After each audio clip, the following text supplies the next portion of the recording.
시청자 여러분 안녕하십니까? 상쾌한 아침입니다. 울산시장 선거 공작 사건은 송철호라고 하는 대통령의 친구이자 김기현 시장의 경쟁자, 이 사람 측과 청와대 그리고 이 권력의 행동대장 역할을 했던 황운하 울산경찰청장, 이 경찰의 합작품인 것으로 드러나고 있습니다. 아주 추악한 합작입니다.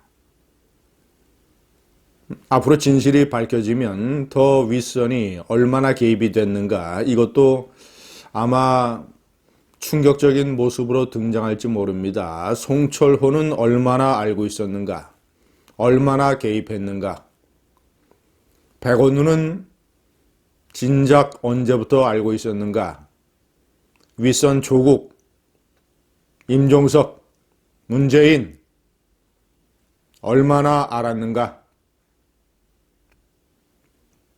이철성 경찰청장, 경찰청 본청의 개입은 어느 정도인가?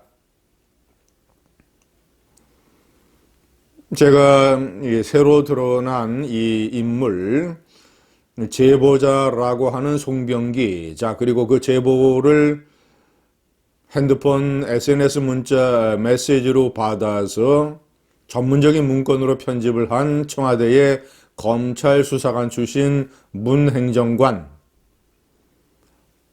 이들을 둘러싼 의혹부터 제가 정리를 해봤습니다.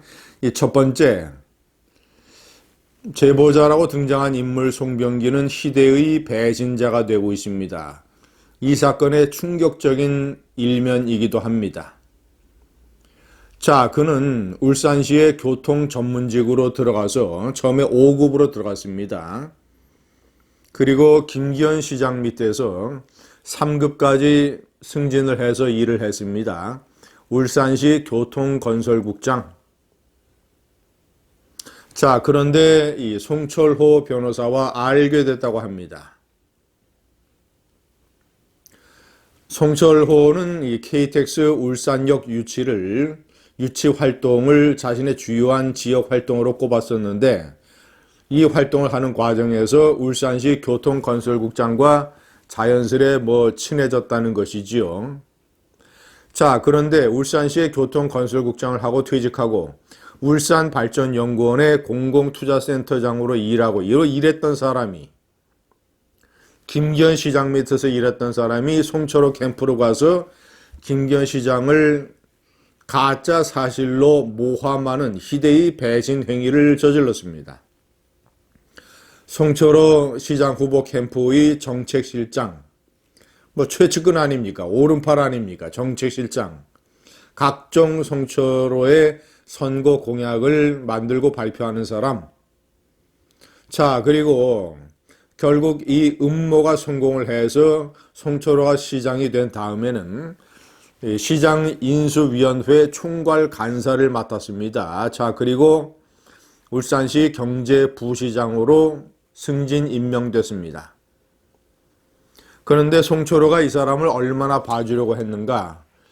원래 울산시 경제부시장은 개방직, 자격을 갖춘 사람들을 이렇게 응모를 받아서 그 중에서 정하는 것인데, 이 개방직을 별정직으로 바꿨습니다. 시장이 임명하는 별정직으로. 그리고 경제부시장이 된 다음에는 원래 맡고 있던 3개국에서 2개국이 추가가 돼서 5개국, 행정부시장에 비해서 막강한 파워를 가진 경제부시장 영역을 넓혔습니다. 자, 그리고는 이번에는 울산에서 총선에 출마하려고 했다고 합니다. 이 영역을 넓힌 것도 예를 들자면 선거에 유리한, 자신의 지역 기반을 넓히는 데 유리한 그런 분야를 추가한 것 아니겠느냐라는 그런 의혹을 받고 있습니다. 송병기는 울산 경제부시장, 유재수는 부산의 경제부시장, 이 두 명의 경제부시장이 이 정권의 말로를 재촉하고 있습니다. 희대의 배신자 송병기가 기자회견에서 이상한 얘기를 합니다. 자신이 먼저 비리를 제보한 것이 아니라 정부 측으로부터 울산 지역의 정부 관계자로부터 김기현 시장 측에 대한 동향을 파악을 해달라는, 동향을 수집해달라는 그런 부탁을 받았다는 이상한 말을 했습니다. 자, 그러면 맨 처음에 발단이 이런 송병기 측이 아니라 송병기에게 동향 수집, 정보 수집을 요구한 사람, 울산 지역의 정부 관계자든 아니면 송병기가 숨기기 위해서 그를 그런 식으로 표현을 했을 수 있죠. 중앙 쪽 아니면 청와대 쪽. 그래서 일종의 청부 제보라는 말이 나옵니다. 제보 자체가 가짜지만 청부 허위 제보. 세 번째에 명기한 이 송병기와 관계를 가지고 있고 송병기로부터 SNS로 제보를 받아서 이것을 전문적인 문서로 편집을 한 청와대 민정비서관실의 문행정관 검찰 수사관 출신입니다. 자, 이 사람은 대검의 범죄정보기획관실 이런 데에 근무한 경력이 꽤 되고 이 정보 수집 분야를 오래 담당을 한 프로 정보맨입니다. 놀라운 것은 김경수 경남지사의 고교 친구로 알려져 있다고 조선일보가 보도를 했습니다. 자, 이 사람이 제보를 받은 것을 전문적인 문건으로 정리를 했고 이것을 백원우에게 보고했고 백원우가 박형철 반부패 비서관에게 넘겼다는 것인데 여기서 중요한 의문이 듭니다. 왜냐? 김기현 울산시장은 광역자치단체장은 선출직 공무원으로서 민정비서관실에서 감찰이나 동향을 수집하는 대상이 아닙니다. 민정비서관실은 임명직 공무원에 대해서만 그렇게 하도록 되어 있습니다.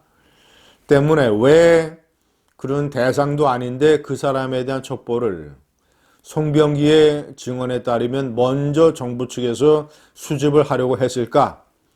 자, 그리고 제보를 받았다 하더라도 업무 범위에서 넘어가는 것이기 때문에 선출직 공직자 울산시장에 대한 그런 첩보는 과감하게 키를 해야 됩니다. 다뤄서는 안 되는 것이죠. 그런데 백원우가 불법적으로 이것을 반부패 비서관실에 넘겼다는 사실. 자, 제가 네 번째에 명기를 했습니다만은 노영민과 백원우는 새빨간 거짓말을 국민들에게 했습니다. 노영민은 국회에 나와서 단순한 이첩이다. 제보받은 것을 그대로 넘겼다라고 했습니다. 백원우도 기억은 잘 나지 않지만 제보받은 것을 단순히 넘긴 것 그 이상이 아닐 것 이런 식으로 거짓말을 했습니다. 시청자 여러분 상식적으로 판단을 해봅시다.